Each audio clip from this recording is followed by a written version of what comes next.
that are able to detect the temperature inside that suit, and once that sensor reads that it has reached the maximum temperature threshold, it'll flush the suit with some cool air and really circulate and cool it down.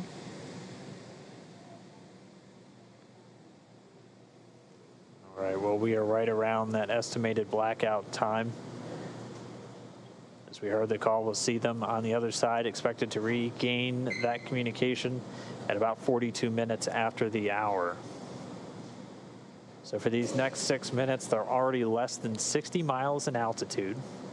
And this is when the capsule is really heating up during that reentry, reaching temperatures of around 3,500 degrees Fahrenheit. As again, you're essentially hitting the atmosphere at more than 17,000 miles an hour, and the friction building up that plasma around the spacecraft. And that's what's going to prevent us from talking to Bob and Doug or getting data back from the spacecraft for the next 6 minutes.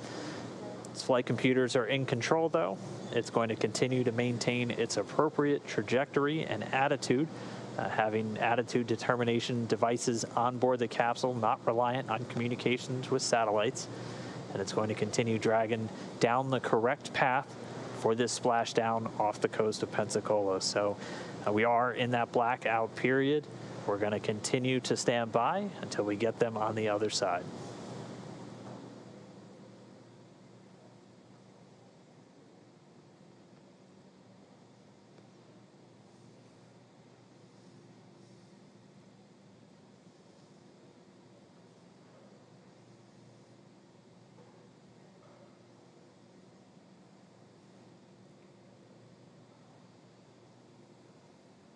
All right, and just about 2 minutes after we get acquisition of signal, AOS, back with Dragon, we're going to be looking for those parachutes, and we should hopefully be getting some views from a couple of our assets out at the landing zone, including our WB-57 high-altitude research plane, which is going to be relying on Dragon's telemetry to actually lock onto it in the sky and give us an infrared view of the capsule during the final stages of reentry.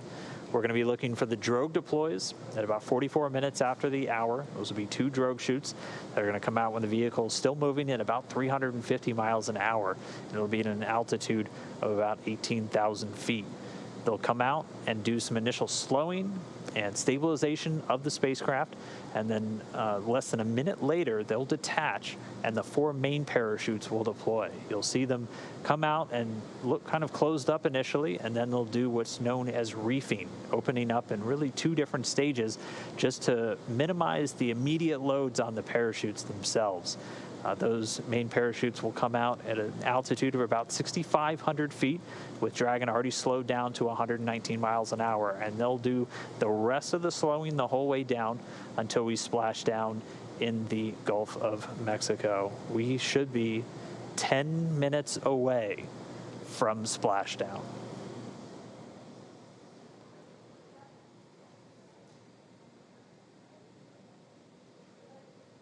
So right now we're getting our cameras on the WB-57 airplane, which is in the area, getting those cameras ready to give us our first glimpse. And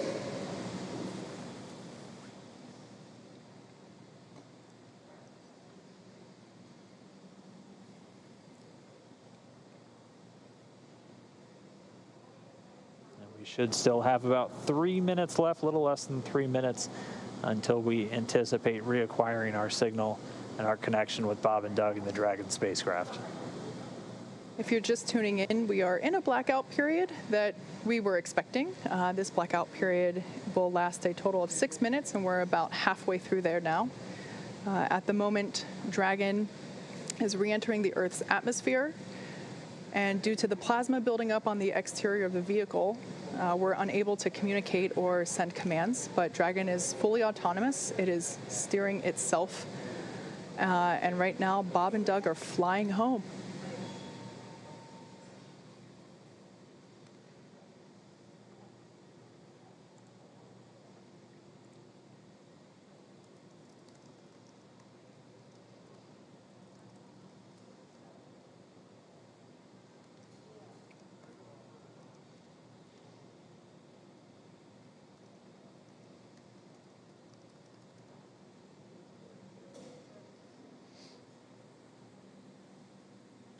Our Dragon SpaceX comm check.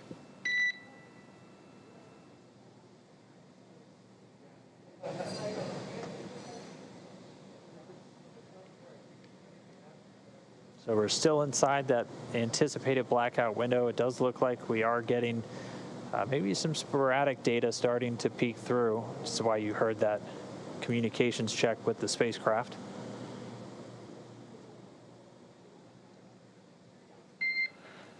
Dragon SpaceX comm check.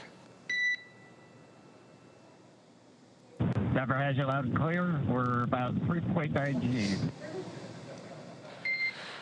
Copy, we've got you 5x5 as well, Doug. Looking good, and you can expect an automated chute deployment. Copy. All right, really good news there. We have come out of the blackout period and we have reestablished connection with Dragon Endeavour with NASA astronauts Bob Behnken and Doug Hurley on board.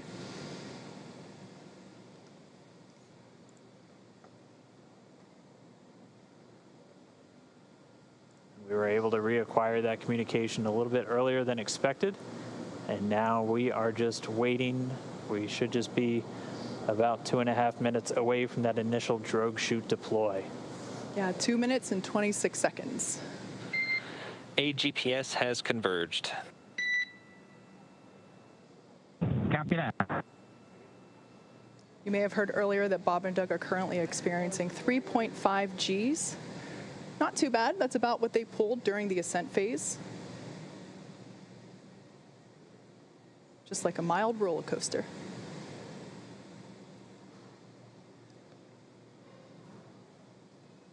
So the vehicle is now over the Gulf of Mexico. It is approaching the landing zone off the coast of Florida near Pensacola. And there we have our first shot. There it is. The first view from the WB-57 airplane. It is dipping in and out a little bit. This is going to be an infrared camera showing us Dragon re-entering. We have that comm back with Bob and Doug. You heard AGPS is converging. Dragon has 3 GPS units that it uses actually in the parachute deployment process as it helps, along with the pressure sensors, really give a solid altitude to the flight computers on when these are supposed to deploy. We're standing by for the drogue chute deployments. We should be just under 5 minutes away from splashdown. Passing 15 kilometers, brace for drogue window. Copy, we're braced. Just about 14 kilometers in altitude, 8.4 miles, continuing to descend. There on your screen, we have a shot of the capsule as it is preparing to deploy those initial parachutes, the drogue parachutes. Again, these parachutes help slow the vehicle down even further and help stabilize in preparation for main chute deployment.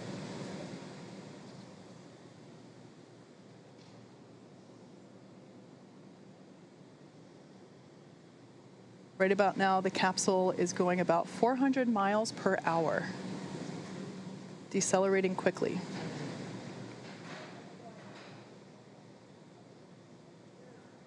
And standing by for drogue deploys.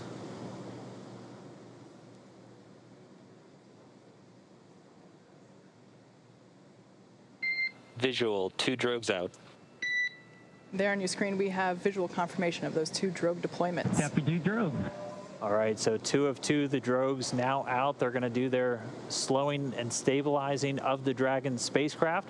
They should be detaching in just a few moments, and then we'll see 4 parachutes, the main parachutes deployed. Dragon under drogues. Drogue descent rate nominal.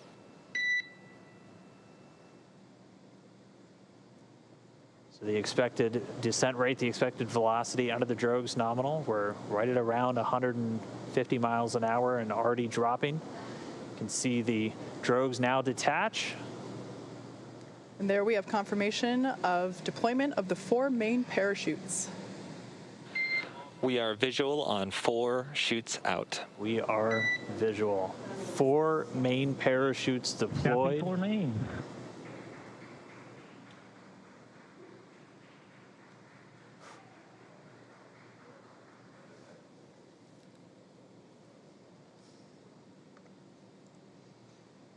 So at this point, the main parachutes have deployed.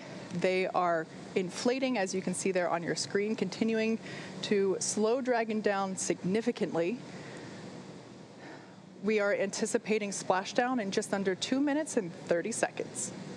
Yeah, we've already slowed the vehicle down to about 16 miles an hour. It's already less than 1 kilometer in altitude.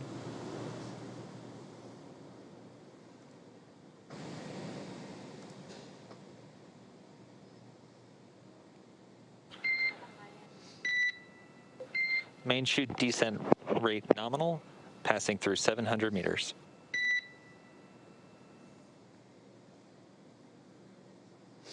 So at this point, Dragon has saved all propulsion systems on 600 board. meters. 600 meters. And we're 600 meters above the Gulf of Mexico. Should be approximately 1:30 from splashdown. Mission control team here in Hawthorne has reported the precise landing coordinates to the recovery team. They are standing by, ready to go get our space dads. 100 meters.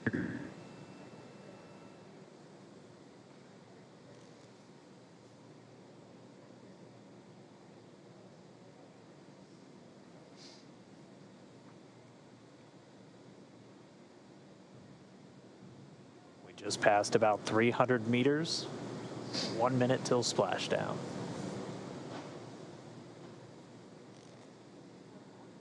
200 meters. We are braced for splashdown. Copy, brace for splashdown. So there we heard Bob and Doug reporting that they are bracing for a splashdown. We should be able to see the Gulf of Mexico here in the shot just momentarily, as we're now just about 20 meters off the ocean.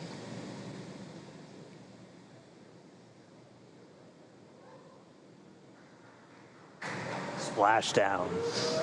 As you can see on your screen, we have visual confirmation for splashdown.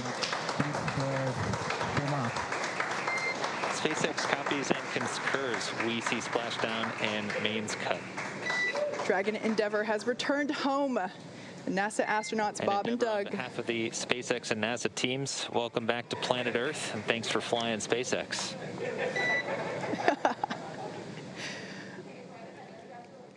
It was truly our honor and privilege to fly in flight of the Crew Dragon and Endeavour. Congratulations, everybody at SpaceX. All good, and we're into section of 4.800. Thanks for those words, Doug, and we copy that you are into 4.800. So great news all around there. Our space dads are back on Earth after a 19-hour return journey from space. Dragon Endeavour has splashed down in the Gulf of Mexico, just off the coast of Pensacola, Florida. And on your screen there, you can see our 2 fast boats, and they are indeed fast, racing out to greet Dragon Endeavour as it sits there. The first, on there we can see a view inside the capsule. Bob and Doug looking good. Although the communication was a little choppy, we did hear... SpaceX Endeavour in 3.1, we show ourselves in stable 1. And SpaceX copies for vehicle assessment, step 3.1, stable 1. Good news. Stable 1, essentially, they're upright in the water. Stable 2, also another potential where it could be on its side or even upside down, but Dragon does have a water ballast system to keep it upright, where it's able to essentially pump seawater into bladders in the service section of the capsule. But they're upright. We already see the fast boats approaching. They touched down, came right on time at 11:48 a.m. Pacific, 1848 UTC. Bob and Doug now in the water, and the recovery ops, they've already begun. We already see the fast boats starting to move in. We're still maintaining that good communication back with Bob and Doug and the team here in Hawthorne.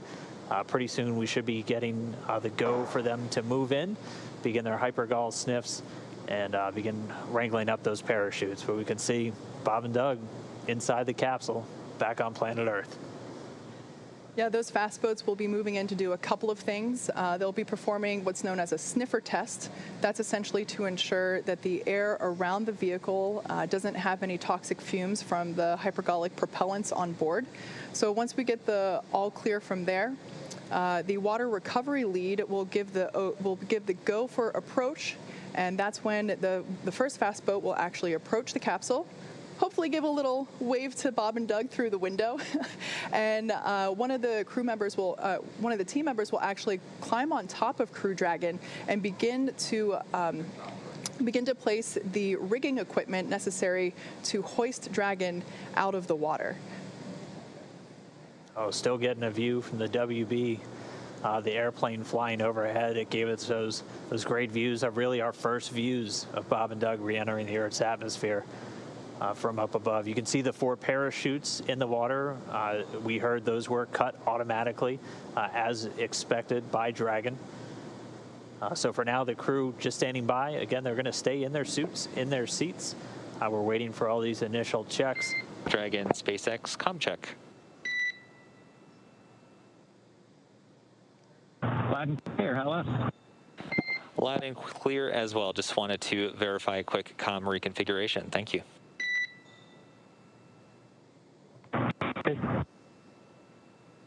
So essentially what just happened there is they reconfigured. And Solo, if you can just relay status of the fast boats and the recovery as you get them, we would appreciate it.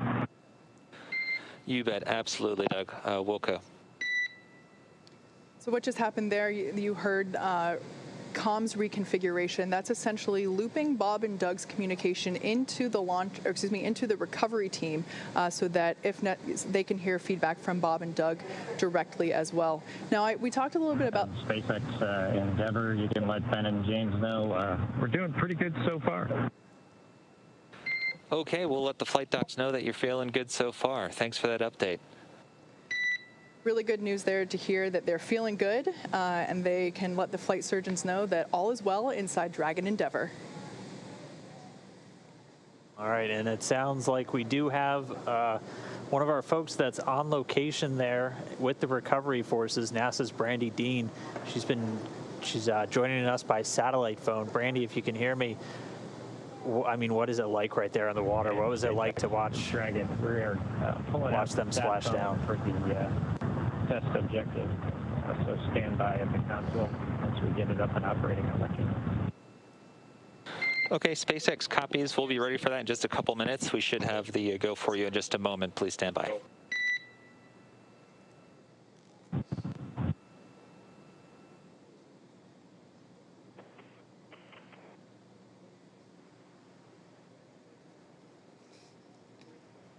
I can hear you, but they're good.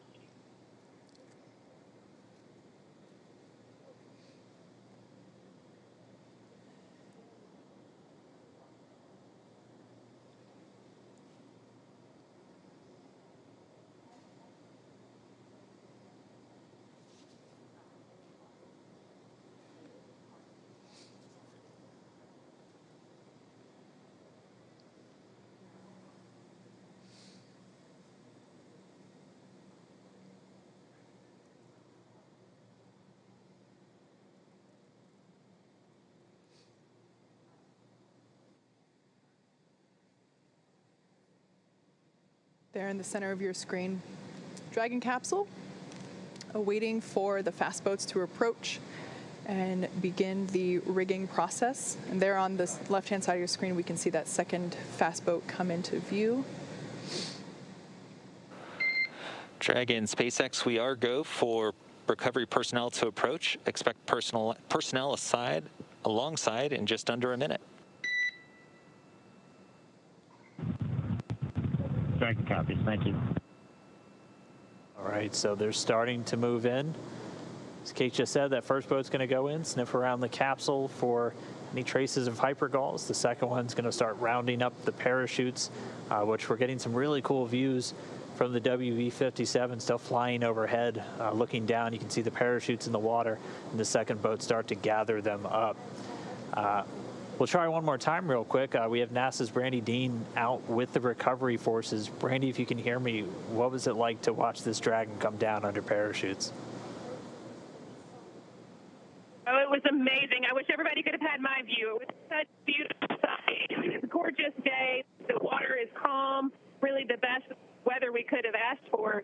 And we heard the sonic booms as it made its way back there, and we were able to find it early on as the parachutes were deploying. So it was very exciting for everybody who was gathered here. That's incredible. We actually had some questions from people if you'd be able to hear the sonic boom, and we weren't sure. So I'm really glad you just answered that for us. I mean, we talked so much about the weather. You said it looks great. What was it like on the ride out there? Has it just been kind of clear skies and clear seas the whole way?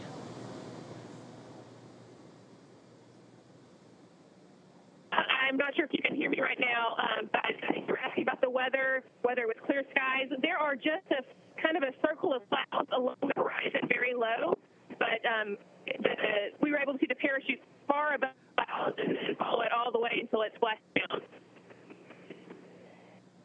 All right, well, we're not getting any views on the boat, so what kind of activity is taking place right now? We're able to see the fast boats approaching the capsule. What's everybody doing on the boat to just kind of get everything ready? The boat's also making its way towards the capsule. I can't see it with my mirror eyes yet, but we're getting closer. Everybody's been kind of standing by, holding ready positions for quite a while now. So as soon as it splashed down, people to just stand and start working on their own activities. All right, copy that. Well, we're going to keep watching from here. Thanks for calling in, and thanks for being out there with everybody and getting us these great views. It's really incredible. Thanks, Brandy. We hope to get you back in port soon, and we'll talk to you back in Houston.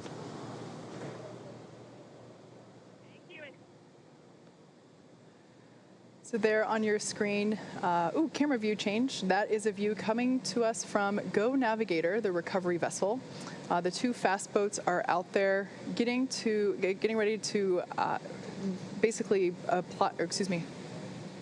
install the rigging equipment required to hoist Dragon out of the water. The other fast boat is actually collecting the parachutes from the water. We definitely want to bring those back on board with us.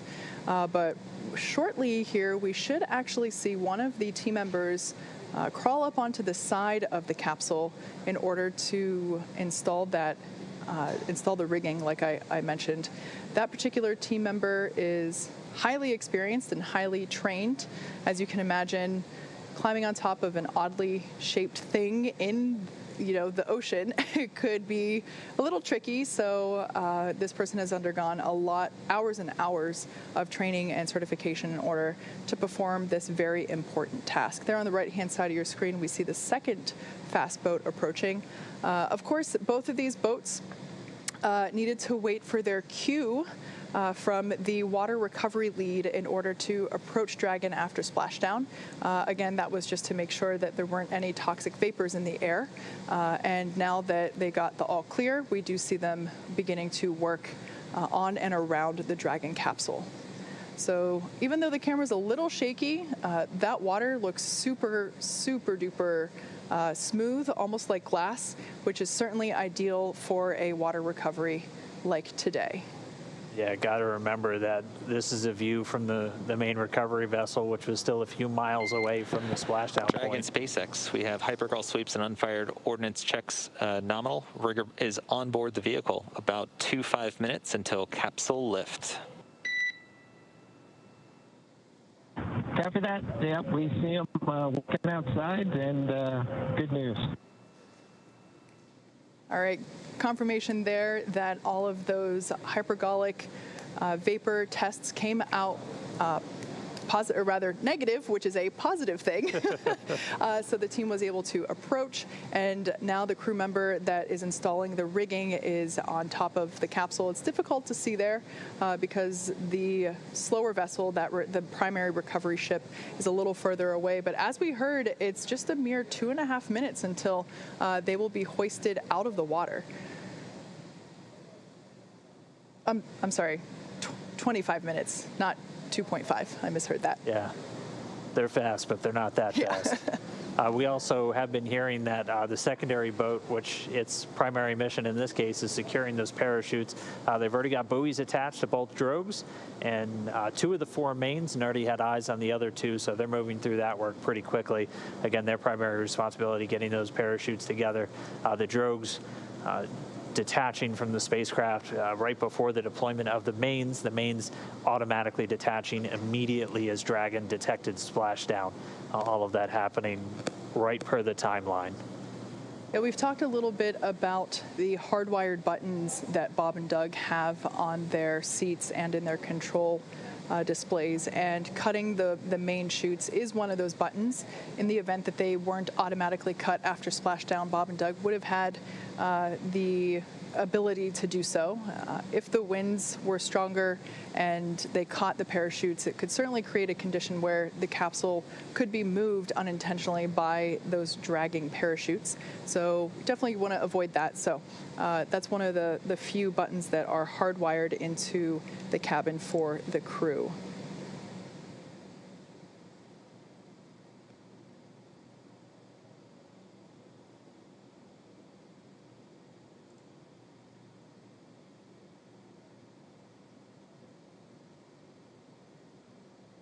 And again, right now we're expecting about 20 minutes for the main recovery vessel, the Go Navigator, to reach Dragon. By that point, all the rigging will be affixed, and then they'll be able to use the A-frame hydraulic lift on the back of the vessel to begin to pull Dragon up out of the water. Bob and Doug did report they're seeing the guys climbing around outside their window on the capsule, getting that rigging affixed. Still doing good from all of their reports. And we're just going to see the vessel continue to close in. It's a little over 1.3 nautical miles still away, but you can see things starting to sharpen up in our view as it does draw in closer. One thing I didn't get to mention as the sequence events was happening, everything was going so quickly, just before the drogue deployment, the seats automatically rotated to about 26 degrees. And so if you think back to when we saw Bob and Doug while they were still on orbit and during the deorbit burn and all their departure burns, they were actually laying closer to on their backs at the 40-degree position, where essentially they were looking up at the top of Dragon capsule, like their stomachs were facing the top nose cone there. At this point, the seats would have rotated, so they're in a little bit more of an upright position. That's done to ensure that the loads experienced from landing are, doesn't hurt them.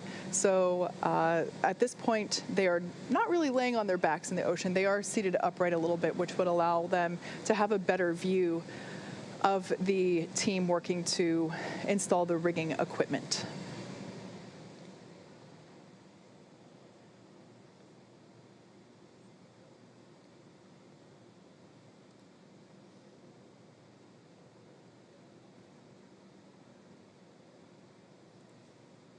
So at this point, we're at about 22 minutes until Dragon will be lifted onto the recovery vessel.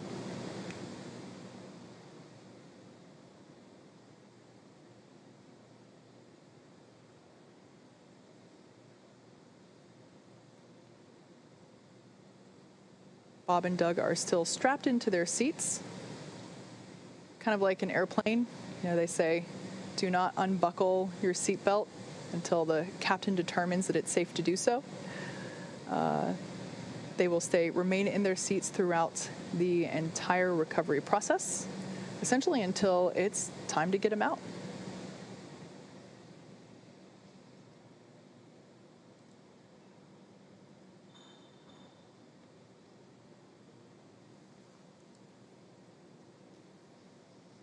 Like I said, we are expecting to lift Dragon onto the Go Navigator recovery ship in about 21 minutes.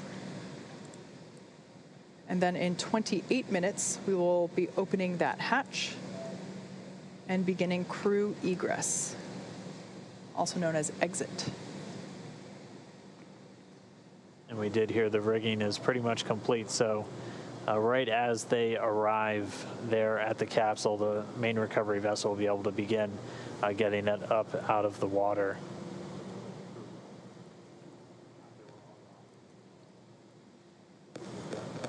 So now as the recovery vessel Go Navigator is getting closer to Dragon's position there off the coast of Pensacola, Florida, we're able to see the capsule in a little bit more detail.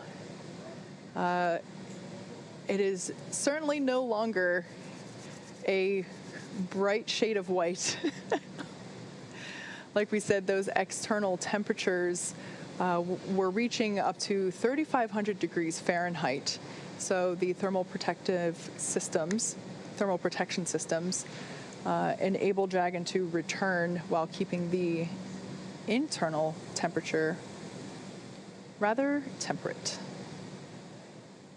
And you are seeing a few more boats than expected. The team's currently working with a few private vessels in the area, making sure that they get out of there.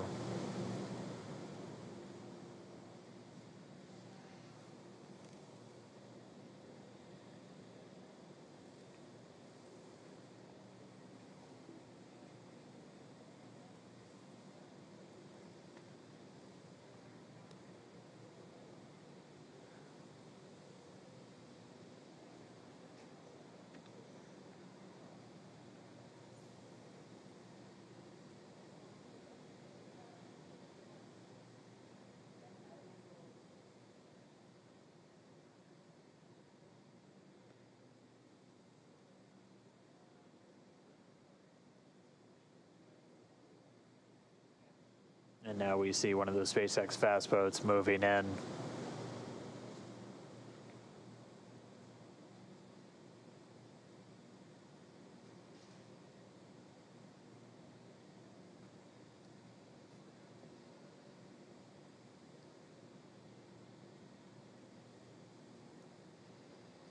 So we are being advised that the recovery team is radioing out to the vessels in the water near Crew Dragon to vacate the area so that we're able to extract Bob and Doug safely. Also for the safety of those folks in the area as well, not just Bob and Doug. Yeah, this is obviously a dynamic operation. One of the first things we do is make sure there aren't essentially poisonous fumes around the capsule, so something like this just really can endanger the whole thing, endanger the crew members and endanger themselves. So the SpaceX team's moving in to try and get them away so they can safely recover the Dragon capsule and get Bob and Doug on deck and safely inside their medical quarters. So we can see them, they're getting a lot closer. We expect about 10 minutes or so until they should be in position. All the rigging has been affixed on the Dragon capsule. And once they arrive, they'll be able to use that hydraulic lift to get Dragon up and out of the water.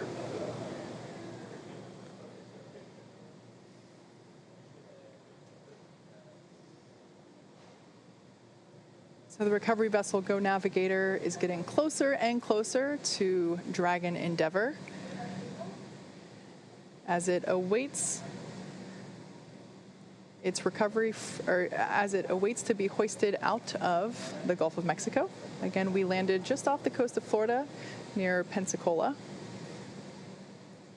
Maybe next time we shouldn't announce our landing zone. Oh, there we got a shot from our WB-57 plane. It looks like that area has cleared out significantly, so that is good to see.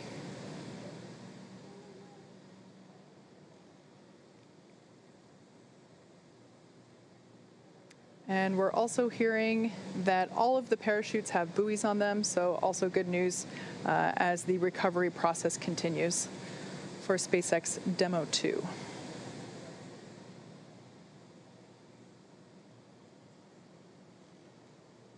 Dragon SpaceX for comm reconfig. Go ahead, Mike. Hey, Doug, we're about to reconfigure the forward link. We may lose that for about 1 or so minutes, and that should happen shortly. Copy. Yeah, just give us a call back when you think you got it back. Will do.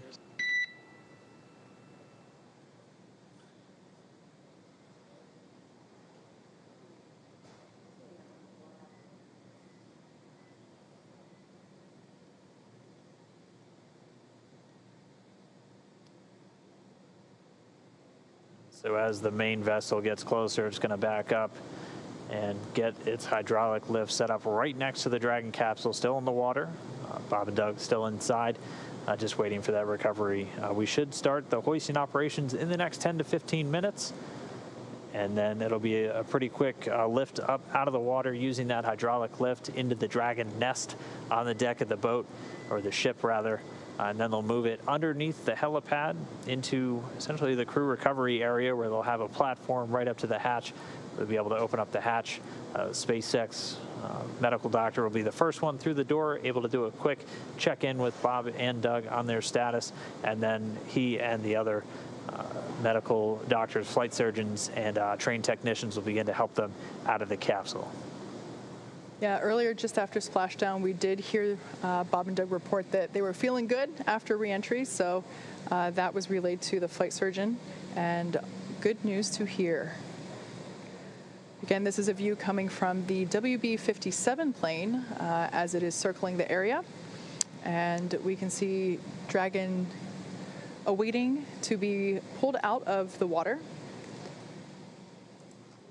Again, we are anticipating that lift to begin in just under 15 minutes. We're approaching 14 minutes here.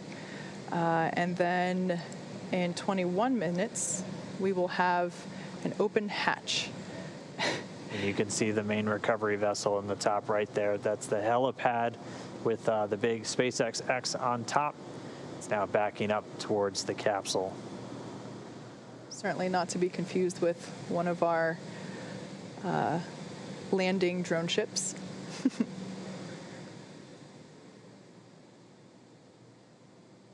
There's a live view of Dragon floating in the water there in the background, along with many onlookers. Certainly from a safer distance at this point.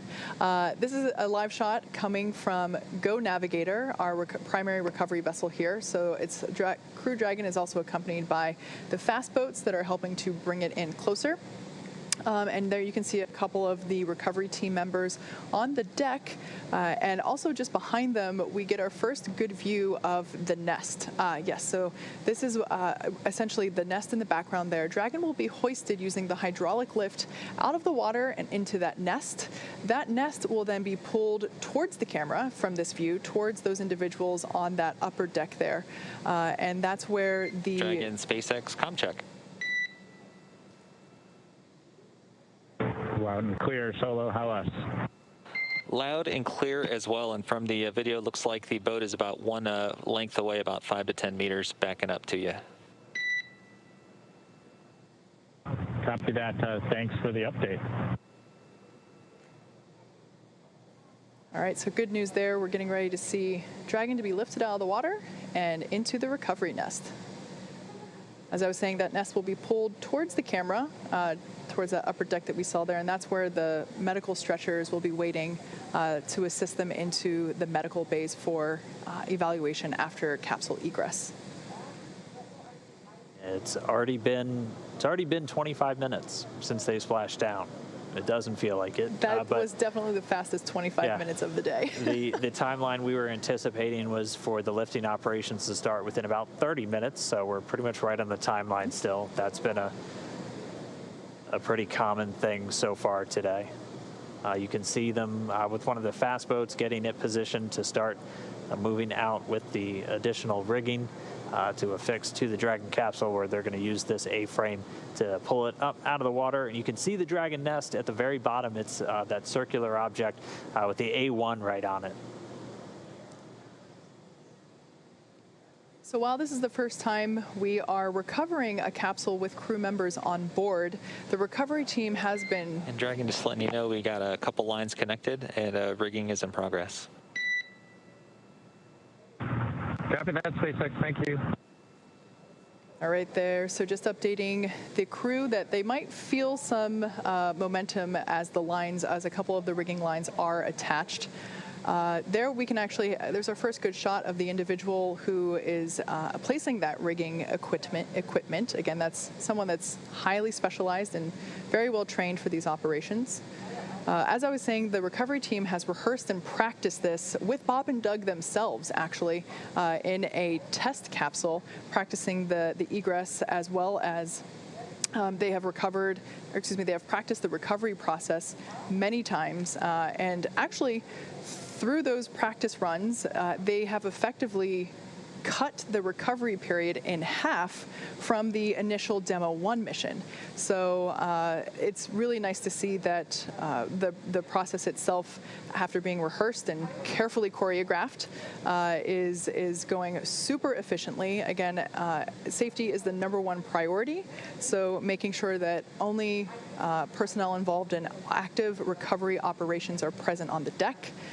You may have heard us mention before that there are about 40 people on board today, but we certainly don't want anyone in danger or to fall overboard. That guy intentionally jumped. Speaking of falling overboard. We're ready. Thank you. All right, so the crew was just told in the next 30 seconds, they have the lines affixed, so they're going to start lifting the capsule up out of the water. And at this point, the communication we're getting with Dragon is actually being routed through the boat itself at this point.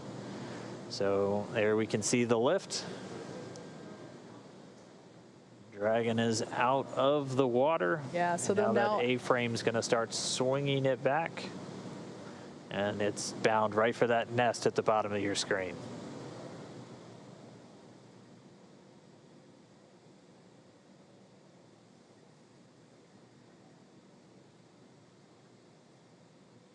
So there we're getting a better shot of all the points in which Dragon is tethered to the hydraulic lift, ensuring that it isn't swinging freely.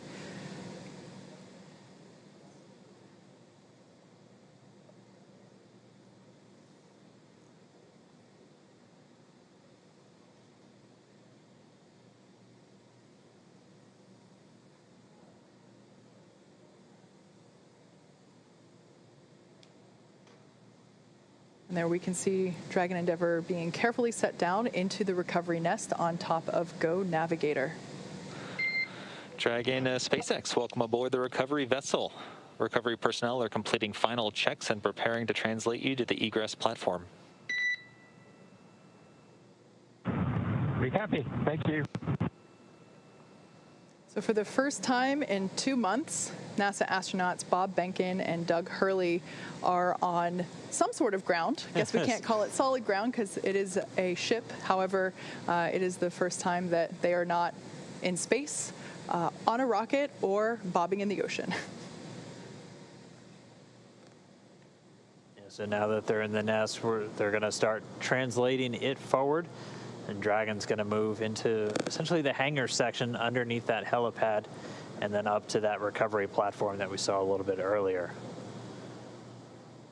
At that point, the spacecraft technicians will work to open up the hatch. As we said previously, it's a manual process with a couple of different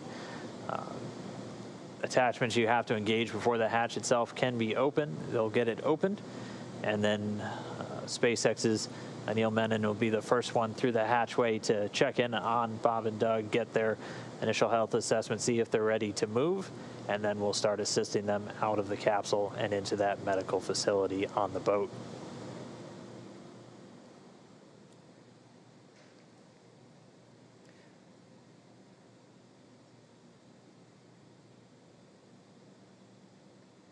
So at this point, the recovery team is doing final securing of the capsule in preparation to actually move the recovery nest into closer to the interior of the ship. It'll actually be in a little bit of a covered deck there. We saw that camera view earlier, looking straight out from the center of the boat.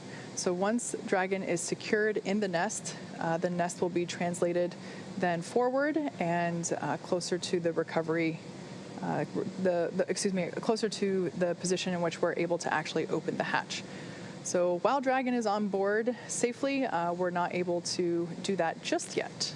Yeah, they're working to detach some of those lines that were used to hoist it using the A-frame, and we heard that they should be done with that in just a moment, and then we'll start that translation.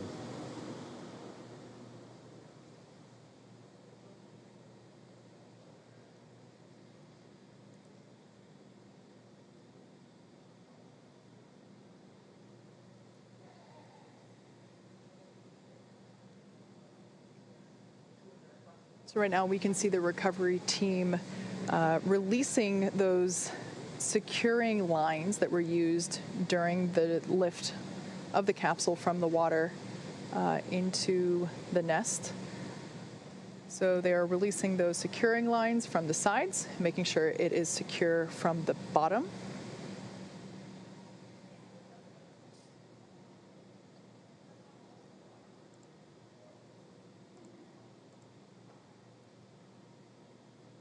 And there we see Dragon moving forward. Look at that. Smooth as a Tesla, I would say. It's really interesting to see those scorching marks now that we get a really nice up-close detail shot of Dragon. Standing by for the go for side hatch open. That rounded square there in the center of the capsule is that side hatch, and on either side are those oval windows. Dragon SpaceX, stand by for side hatch opening and egress. Copy, we're ready. All right, crew got the call. We are go for hatch open.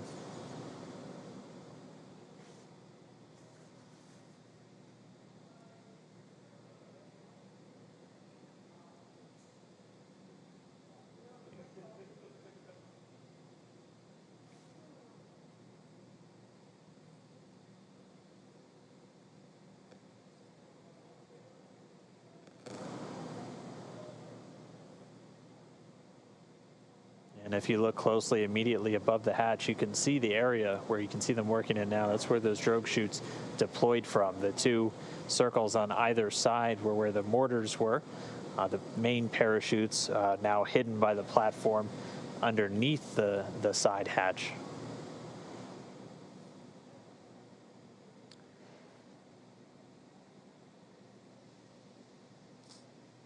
So the crew is in the process of removing the side hatch.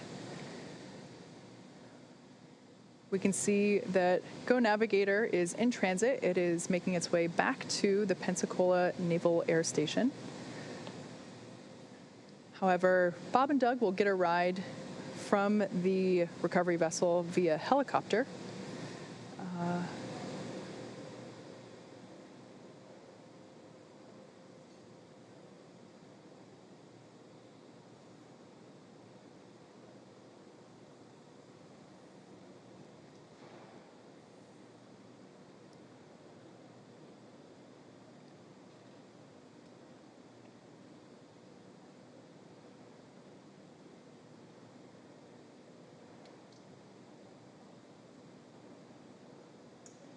So again, we're preparing to open the side hatch, and once that is done, the flight surgeon will pop his head in, do an initial check, see how Bob and Doug are doing.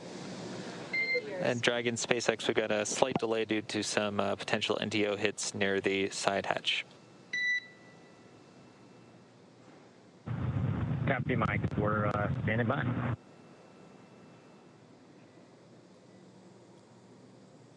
And so they're still continuing to do kind of those sniffs, so checking for any vapors or anything. So those NDO, it's NO2, nitrogen dioxide, primarily can get detected in the air from the burning of fuel. So they're going to continue to just inspect around the capsule, make sure that it's, again, safe for the crew, safe for the recovery experts before they get this hatch open.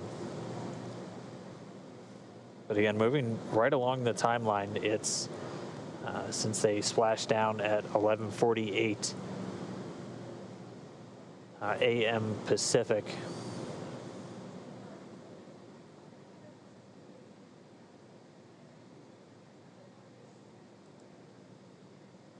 And so again, they're just pausing the operations for a moment, doing some additional air sampling around the prop system. We still have telemetry being fed from the vehicle, so flight controllers here in Hawthorne able to monitor prop tanks, propulsion tank pressures, and not seeing any issues with those at the moment.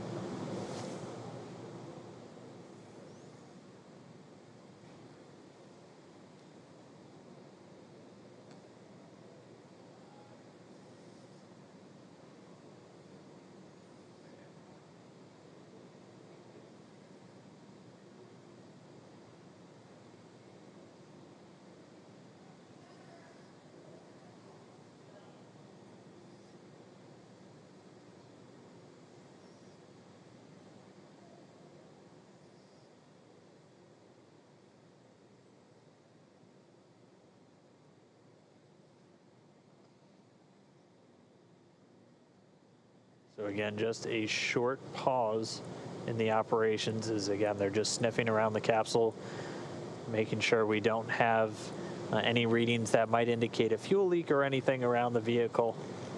They did detect some NDO, some nitrogen dioxide, which is typically a residue that arises from the burning of fuel. So they're continuing to do just a couple of different air readings, grab samples essentially, before they proceed with the hatch opening.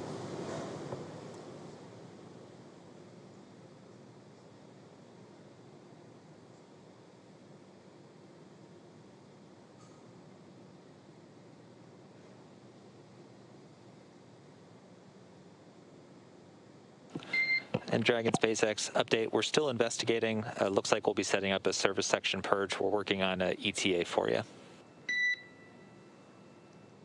Copy.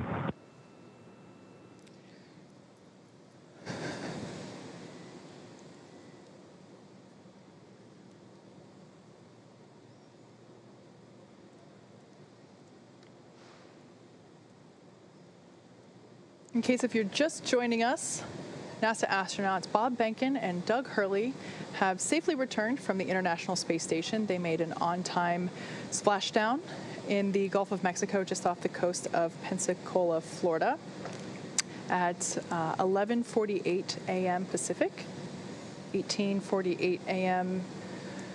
Universal Time. And they have been pulled out of the water and hoisted onto the recovery vessel Go Navigator.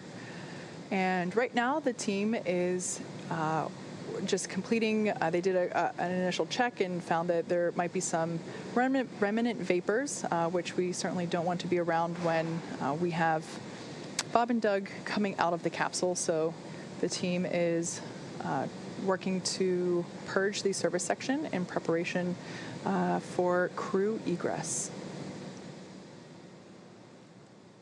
Just a little commentary on the hatches that we've been talking about.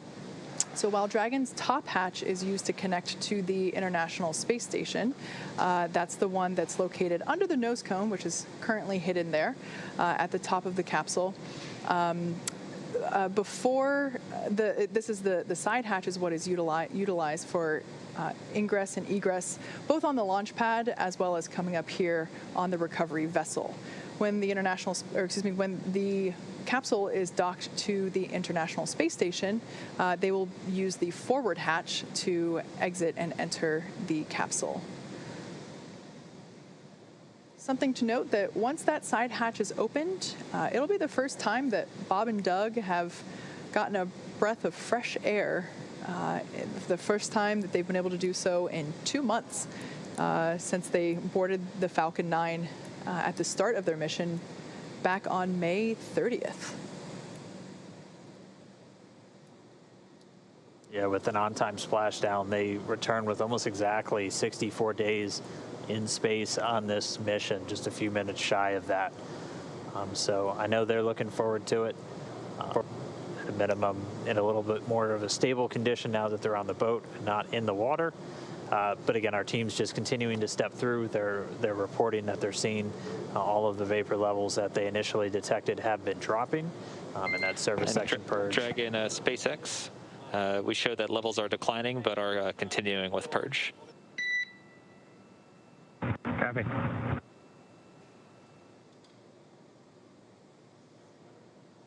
And in addition, just so you know, we are not seeing any, leak indications or anything like that. These are pretty small levels, but we still need to do the purge at this time. Okay, copy. Yeah, you're reading our mind, Mike. We were just wondering if you saw any indications of a leak or some depressurization somewhere, but it sounds like it's just part of the deal. Yeah, that's a good readback, Doug.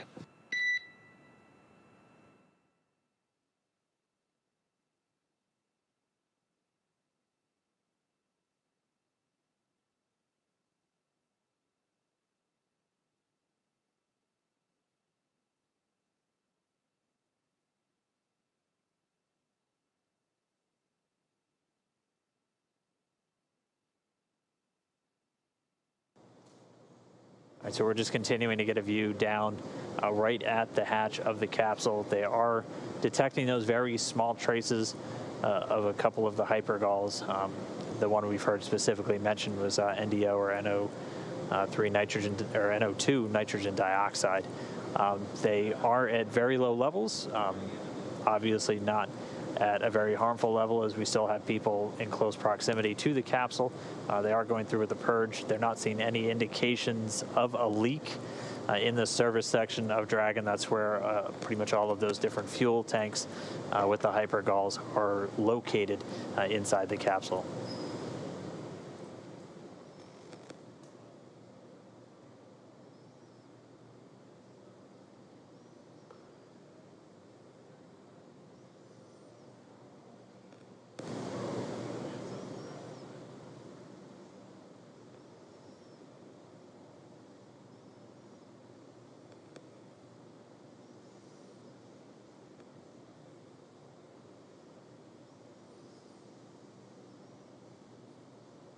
And we are just about 44 minutes post splashdown, actually still ahead of the timeline, as we weren't expecting to get the hatch open until shortly before 60 minutes, at which point we'd be bringing Bob and Doug out.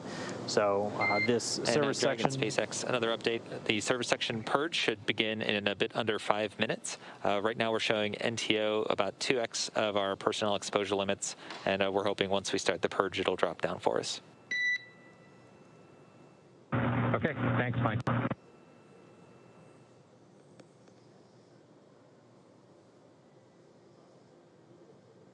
And I'm going to have to correct myself. So it's NTO, that's the dinitrogen tetraoxide, and that's one of the hypergallic fuels used inside Dragon for powering those Draco thrusters.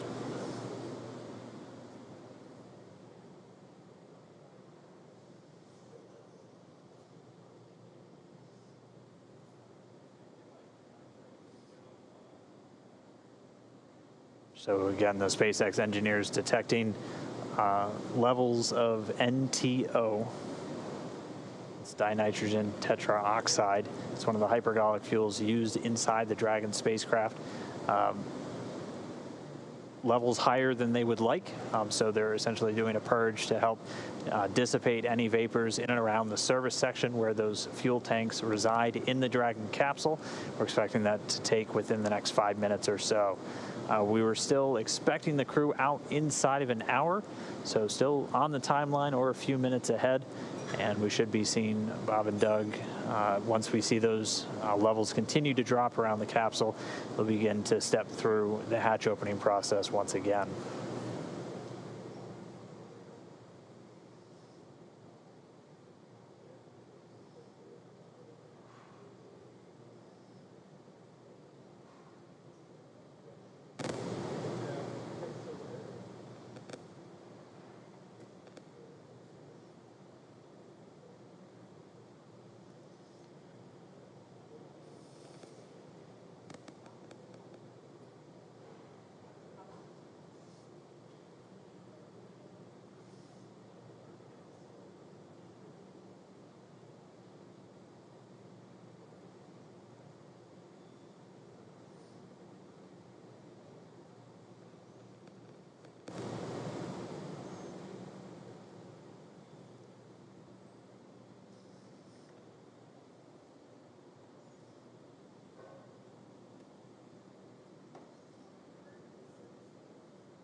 So right now we're getting ready to purge the surface section. This is to make sure that the lingering NTO fumes that the team is detecting get flushed out, essentially. The service section is not the interior cabin where Bob and Doug are. It's actually the part of the capsule that is outside of the place where Bob and Doug are. It's external to the cabin, but it's inside the capsule itself. So you can think of it as the space between the exterior of the Dragon capsule and the interior space where Bob and Doug are. I think the interior pressure vessel, essentially. Yes, exactly. Yeah. So Bob and Doug are fine. The air that they are breathing is, that nitrox mix that they've been getting throughout the entire duration of today's operations. But it'll be essentially the area below their cabin, completely sealed off from the service section. Yeah, that service section is where there's a lot of telemetry. It's where there are the prop tanks, and we're just making sure that those get aerated so that lingering fumes are swept away. Yeah, again, they had detected higher levels than they want to see of nitrogen tetroxide. That's one of the two hypergolic fuels used in Dragon, the other one being monomethylhydrazine. Those two fuels, essentially when thrown together, even without an ignition source, will react. That's what makes them hypergolic fuels. Much simpler, more elegant solution used in a lot of on-orbit maneuvering systems in spacecraft.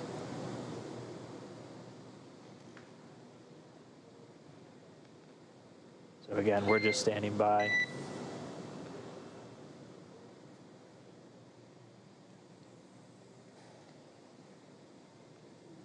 So as you can see on your screen, there is one crew member that has kind of what looks like a... Dragon SpaceX, don't have a huge update for you. Just letting you know the service section purge is still in work.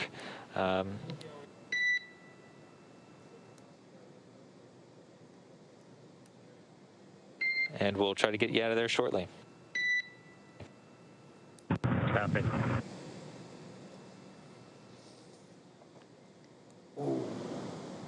So as I was saying, two individuals on your screen there, one with a face mask and what looks like a scuba tank there with some clean breathing air. There might be another crew member with the same personal protective equipment or PPE that will come on deck here. That type of equipment, there we go. That's the kind of equipment that is required in order to perform this purge. Again, the NTO the fumes from that are toxic. And of course, we want to keep all crew members safe as we prepare the side hatch for opening in order to let Dragon Bob and Doug SpaceX, egress. Looks like limits are dropping and getting pretty good. We're still continuing with the purge just to be extra sure. Okay, that sounds good, Mike. Thank you.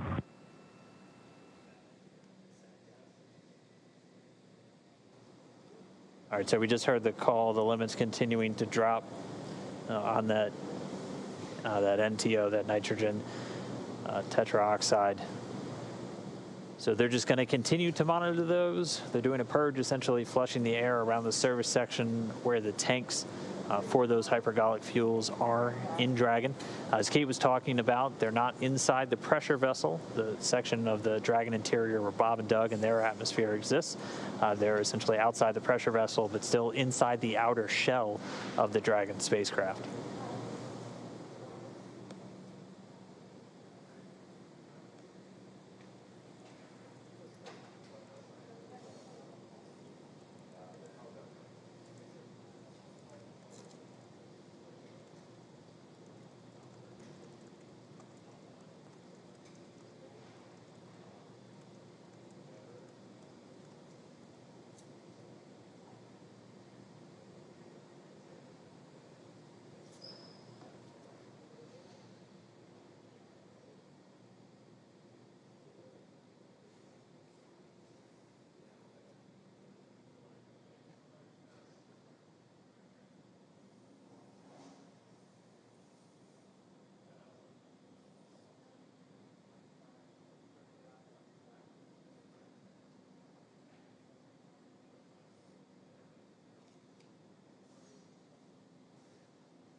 We are just about 52 minutes post splashdown.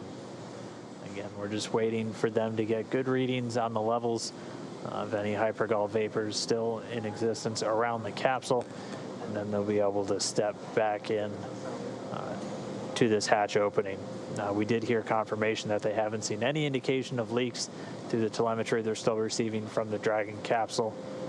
And so, Dragon SpaceX, we're going to purge for 1 more minute. Copy. There we go, should be 1 more minute. And then if levels have dropped sufficiently, we'll be able to step back in to the hatch opening process.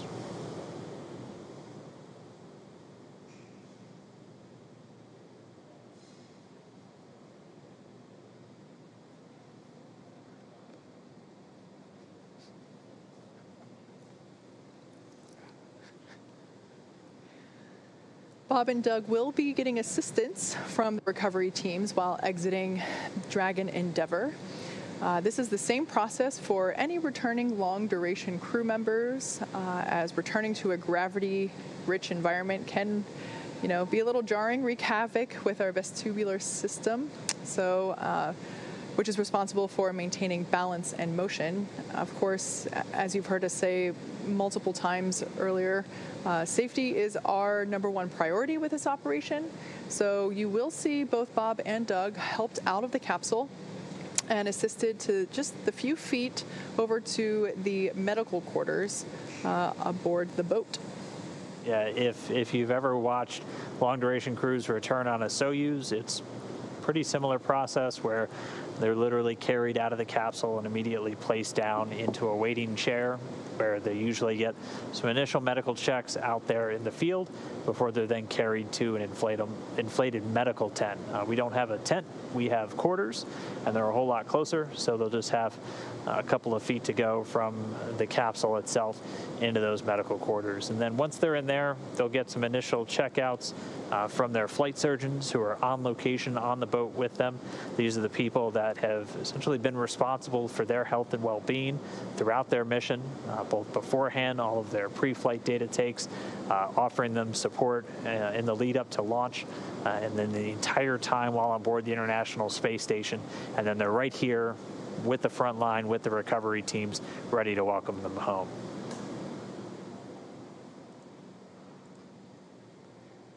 So it's been just about a minute since we heard that last call to the crew. We should be just about done with the purge. We're going to stand by, and hopefully we'll resume these hatch opening operations in just a moment.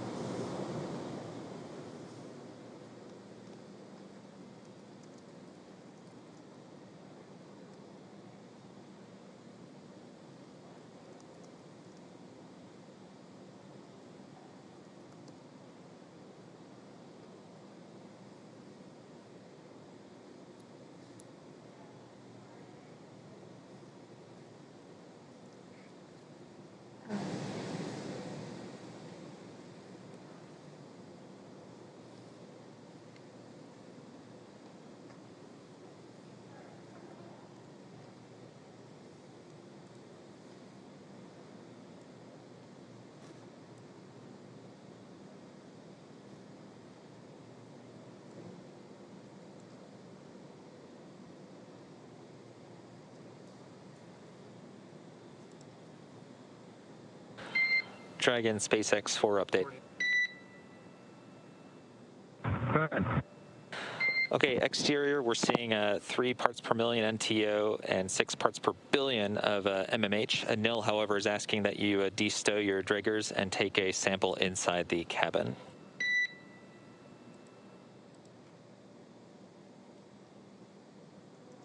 Yeah, which detector? What number, Mike? Yeah, it'll be detectors 2 and 3 in location 14. Copy. Okay, thanks, Doug. All right, so we just got the call out of the current readings of both the NTO, the nitrogen tetroxide, and the monomethyl hydrazine, either in the parts per million or the parts per billion. But just as an extra safety precaution, We heard Anil, so Anil Menon, the medical authority from SpaceX on the boat, asking the crew to take out some air detectors that they have inside with them just to do some quick sampling inside the cabin itself. So again, we've said it before, we'll continue to say it throughout, safety the top priority with this operation. So the teams are going to be very methodical and make sure that everything is in a good setup, a safe environment, not only for the crew themselves, but also for our recovery forces. But for now, Bob and Doug still inside of Crew Dragon. We are just 58 minutes post-landing.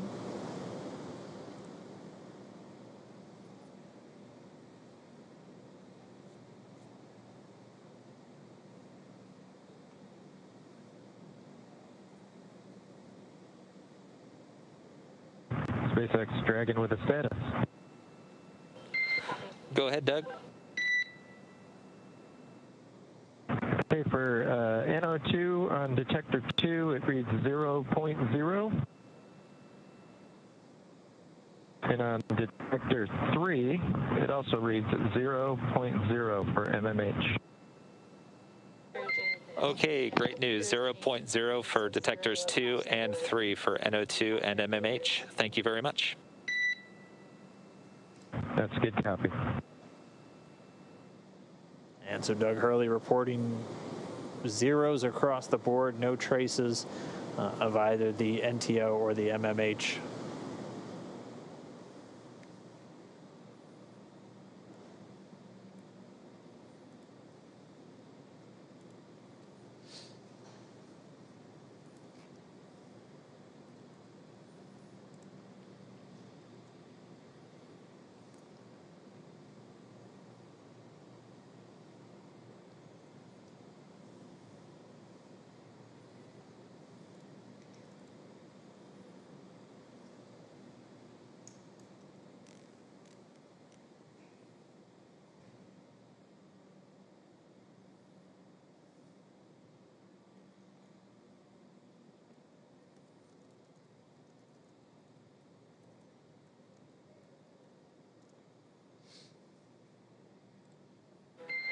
Dragon SpaceX for a status update.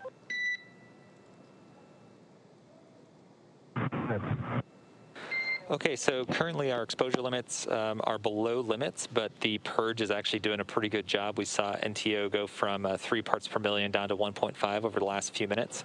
So ideally, with a lot of caution, we'd go ahead and let the purge run for a little bit longer, but we want to see how you guys are doing. If you're okay with continuing with the purge versus knock it off and get you guys out of there quickly. Yeah, we're fine hanging out, Mike. No problem here.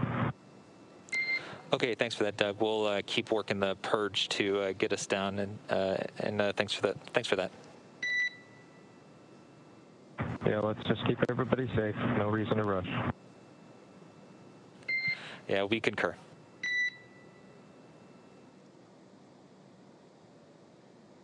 Spacecraft Commander Doug Hurley reporting the crew still doing well in Dragon, so they are good to continue to hang out.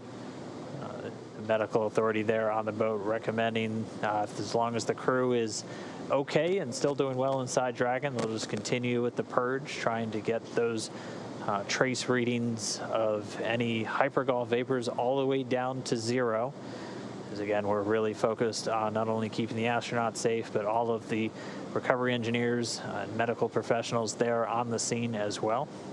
So they're going to continue this purge, just dispelling the immediate area around the service section of the Dragon spacecraft. So this is really a series of fuel tanks outside of the pressure vessel, so where Bob and Doug are inside the Dragon spacecraft, which they did some quick readings inside the cabin and had zeros across the board. But they're just continuing to let these levels dissipate, bring it down to 0, and then we'll resume hatch operations. We're just a little over an hour now, an hour and 2 minutes post-splashdown. Yeah, good to hear Bob and Doug report that they're good hanging out, meaning they're feeling all right, and they're pretty comfortable staying inside for just a couple more minutes. Yeah, they were doing their best prior to leaving of playing up their expected seasickness. So good. It is good to hear that they're doing well still inside the Dragon capsule.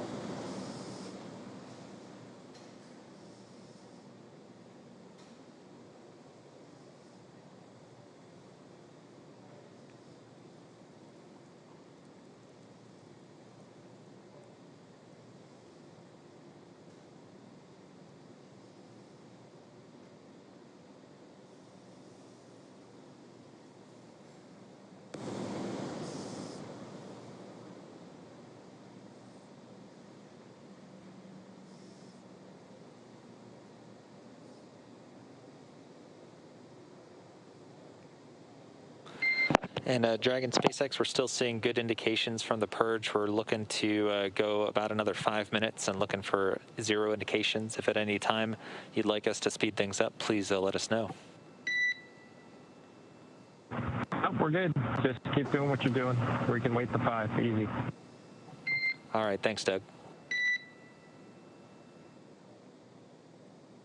All right, so we'll settle in at least another 5 minutes while they just continue to disperse any trace remnants of those hypergol fuels around the service section of Dragon before we once again step into the hatch opening. We're gonna stay with this until Bob and Doug are out of the capsule and into their medical quarters.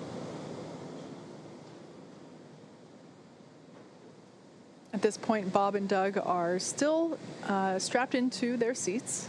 The seats have actuated away from the position where, I guess, in the orientation in which you see the capsule now. During their during the departure phasing earlier this morning and yesterday, the orientation of the seats were such that essentially Bob and Doug would have been laying on their backs in the orientation where we see Dragon now.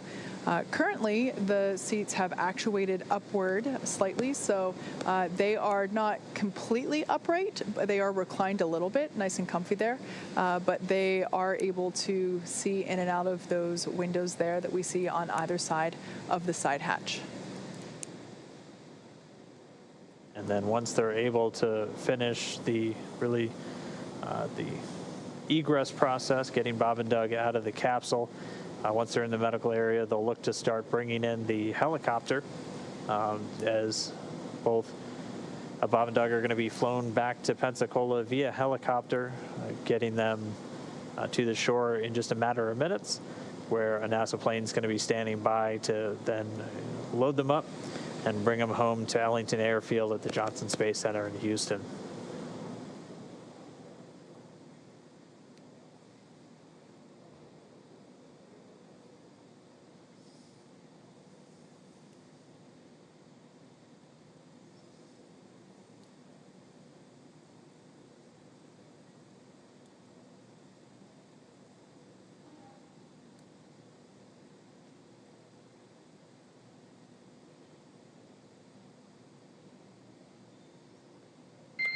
And Dragon SpaceX, things are still trending well. We're expecting another reading in about 2 minutes, so at 19:56, and looking to hopefully egress you guys shortly after that.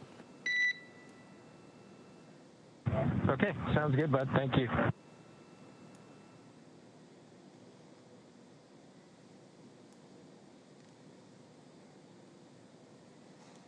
In light of one of the social media questions that we were asked earlier, someone asked if Bob and Doug have Netflix available on their heads-up displays there in the capsule, and they've actually been pretty busy throughout this mission, monitoring telemetry and data and checking for timing.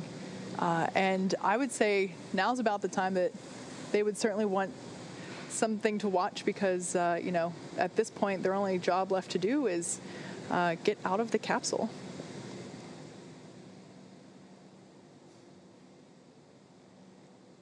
Has to be a feeling of just success, though, for those two.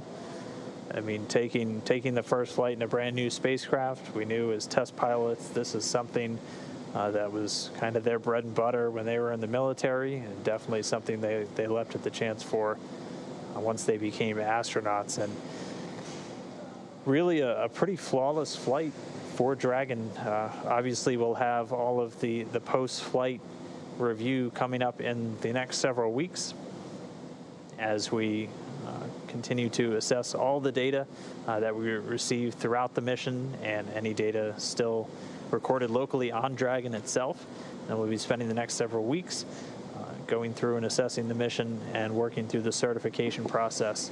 And we're already targeting the first operational flight, currently pegged for no earlier than late September.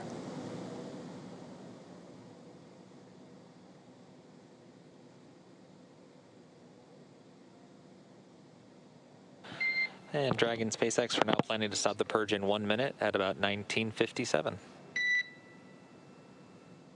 Copy. Thank you.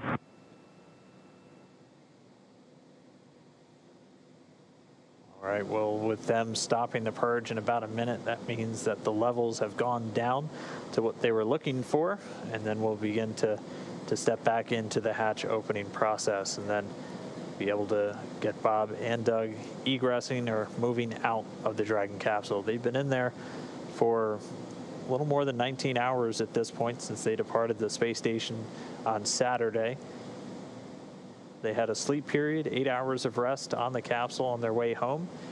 They've been up since a little bit earlier this morning, that wake coming about 4:40 a.m. Pacific, so a little more than 8 hours ago.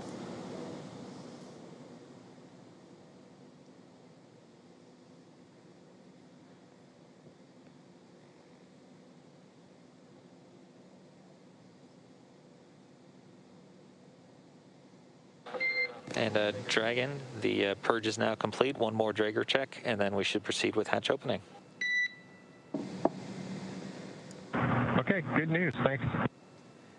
That is good news indeed. So confirmation that the purge is complete and that they're just going to do one more test to make sure that all of the fumes of concern are away and that it is safe to open that side hatch and retrieve Bob and Doug. Once again, once that side hatch is open, our flight surgeon will be the first to say hello, get a quick medical checkup, although based on the reports that that the crew have been giving us along the way, it sounds like they're doing great, they're feeling good, and they're pretty comfortable there inside a Crew Dragon.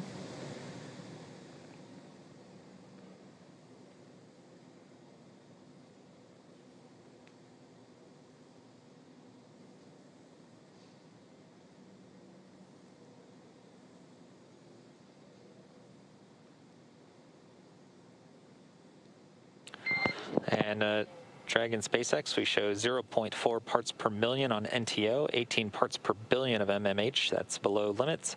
We are proceeding with hatch opening. Okay, great news. Thanks, Mike. All right, so there's the green light we've been waiting for.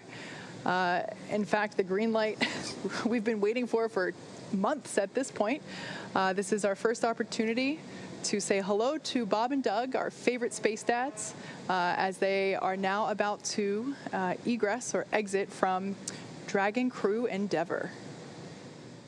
Again, this is the culmination of what has been about a 19-hour journey home, all starting yesterday as they departed the International Space Station. So this hatch will be manually opened, and once doing so, Flight Surgeon Neil Menon will say hello and make sure that they're still doing all right, and then proceed to assist them with exiting the capsule.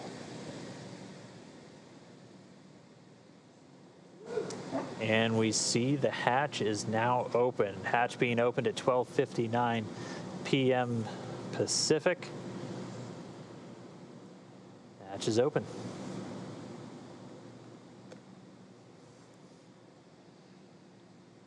So right now they're going to put a piece of equipment in there that basically smooths out the edges and makes sure that it is a comfortable exit from the Dragon capsule. Just a little piece of structure there to ensure that the hatch will remain open and that any sharp edges around that side hatch are protected.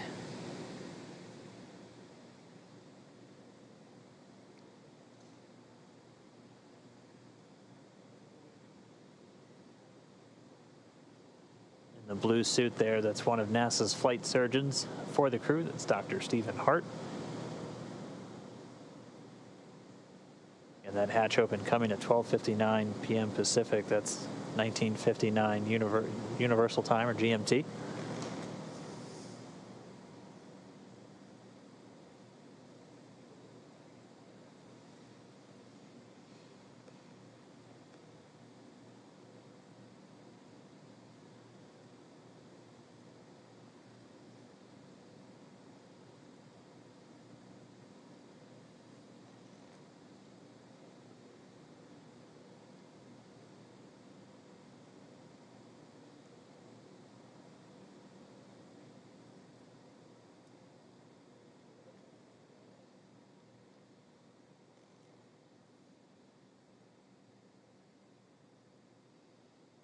So once again, the SpaceX recovery team is now assisting NASA astronauts Bob Behnken and Doug Hurley to exit the spacecraft. Sorry, we got the hatch open just about 2 minutes ago. We paused for a little while as they were just detecting some trace amounts of some of the hypergol fuels. So we executed a series of purges. And then once those were down back in acceptable limits, we were able to then start with the egress. So there we see a stretcher on deck. This is normal. This is part of the standard recovery procedure. And it is just simply to ensure Bob and Doug remain safe. Like we said, readjusting to gravity can be a little challenging. Dizziness can often occur, especially when you're on a boat. SpaceX Dragon, So this stretcher will just be used to as standard procedure to make sure that the astronauts make it over to the medical tent as easily and as comfortably as possible. Yeah, as we discussed, the reintroduction to gravity from microgravity can be a bit jarring, especially on our vestibular system, so the stuff responsible for our balance. And as they are on a ship underway, we just want to make sure we're taking every possible precaution to ensure that their arrival is safe and free from any injury now that they are home.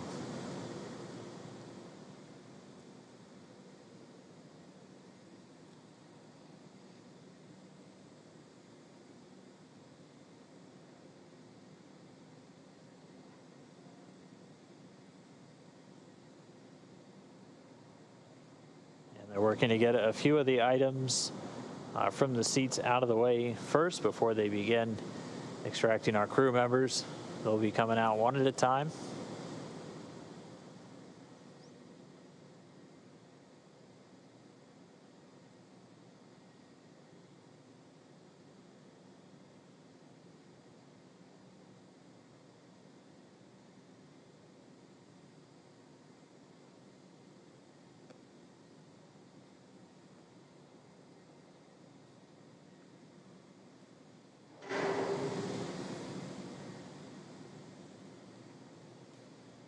As we saw during the ascent portion of this mission, there is enough room inside the capsule for them to do a backflip in microgravity. However, considering there's a couple folks in there right now from the recovery team.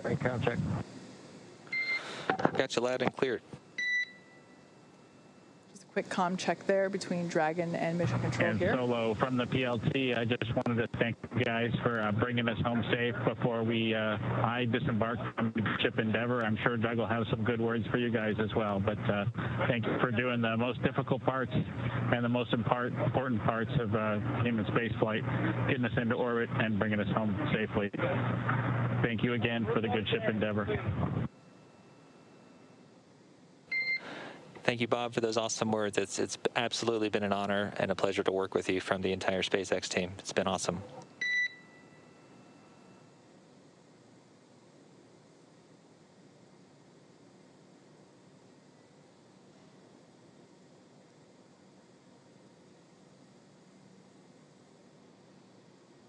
Some initial words from NASA astronaut Bob Behnken.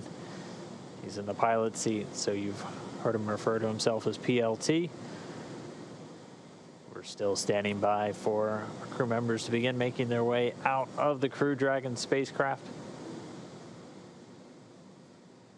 And Again, they're going to get some assistance just the couple of feet to the medical quarters on board the ship, where they're going to be able to get out of their suits that they've been wearing for all of the final dynamic phases of the separation events, deorbit burn, re-entry, splashing down just a little over an hour ago at 11:48 p.m. or a.m. Pacific time.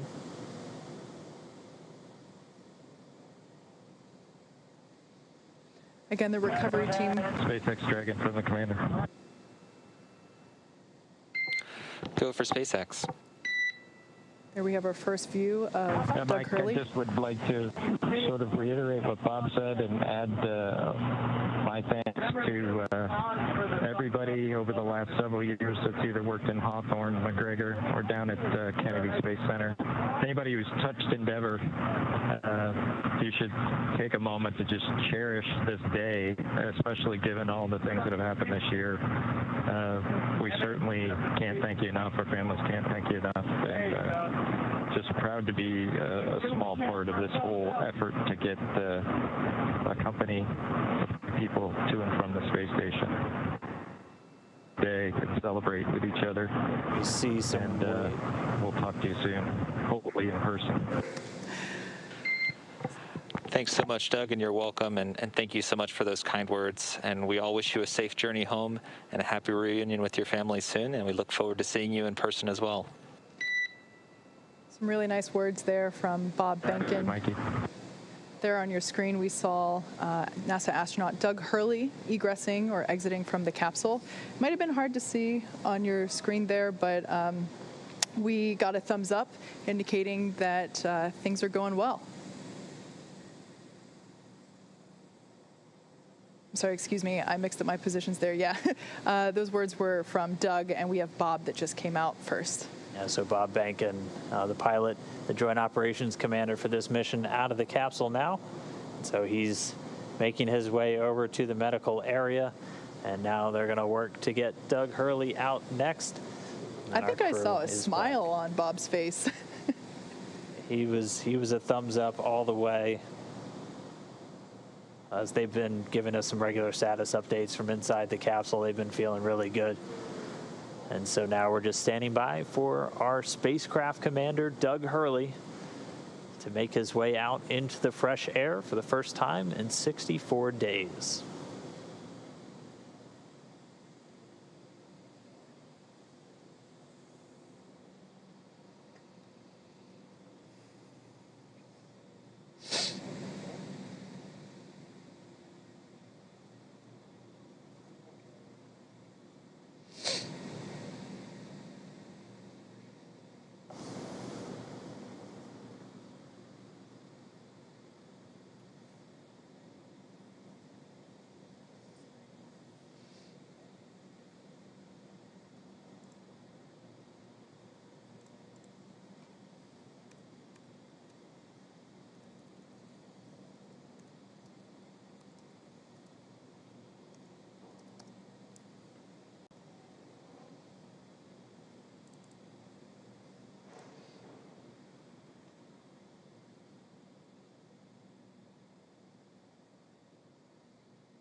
All right, so they're getting set up, and we should see spacecraft commander Doug Hurley making his way out of the capsule.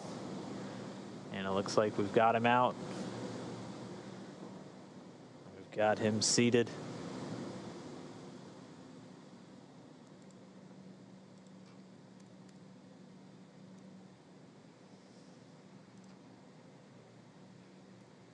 And there we go, another thumbs up. We've got some applause here. And as you can see in Mission Control, a standing ovation for a job well done all around. Yeah, our crew members, Bob and Doug, are now safely back home on Earth. and they're going to get checked out now by the NASA medical team. They're going straight into the medical quarters on board the ship. That'll be their first stop on planet Earth, and then they're going to be making their way up into a helicopter and then heading back to dry land. So once they're complete, the team's going to prepare Dragon itself, and they're going to begin taking it back to shore. It's been an incredible mission. This all kicked off just 2 months ago on May 30th from Launch Pad 39A at the Kennedy Space Center in Florida. We had a successful liftoff. We had to dodge around some weather. It was suspenseful, clearing up the last possible moment. They had a flawless ride to orbit, a 19-hour journey to the International Space Station, where they just spent 62 days on board, 64 total days in space. They were Expedition 63 crew members doing science experiments, spacewalks, repairs, everything on board the orbiting laboratory. Their journey home began yesterday when they closed the hatch to Dragon and undocked hours later at 4:35 p.m. Pacific. After 4 successful departure burns and a phasing burn to line up their orbit, Bob and Doug rested up before waking up for a re-entry earlier this morning. We successfully jettisoned Dragon's trunk and performed our final on-orbit maneuver, the deorbit burn, at 10:56 a.m. Pacific to send Dragon on the path home. The spacecraft successfully re-entered the Earth's atmosphere and slowed its descent with successful deployments of 2 drogue parachutes and 4 mains, with the final splashdown occurring off the coast of Pensacola, Florida at 11:48 a.m. Pacific, right on time. Following that successful splashdown, we saw SpaceX recovery experts quickly move in and prepare Dragon Endeavour for its lift onto the recovery vessel. And just a little less than an hour following splashdown, we saw Bob Behnken and Doug Hurley make their way, thumbs up, out of Dragon and into the recovery ship's medical facilities, safe and sound. Yeah, we just got word that the helicopter itself should be landing soon, so that'll be their next step in their journey. They'll catch a short flight back to shore where they're going to transfer to a waiting NASA plane for another short flight back over to Houston. They're going to be reunited with their families, and that's going to bring an end to this historic flight. It's really been an honor and a privilege to share this journey with all of you as we open up this new era in human space flight.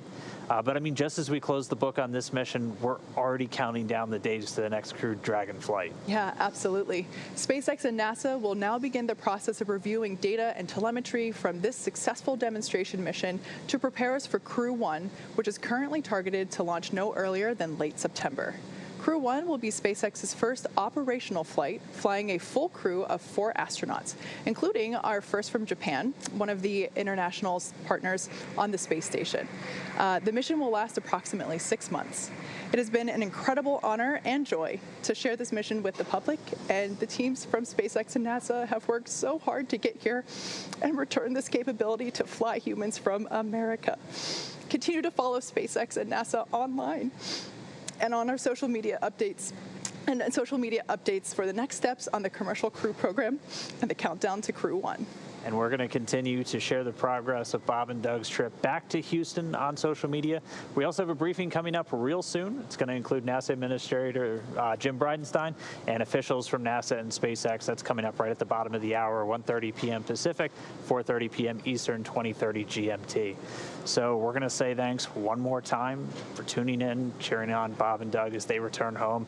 And we'll see you next time when we'll once again be sending astronauts on American rockets in American spacecraft from American soil. So long.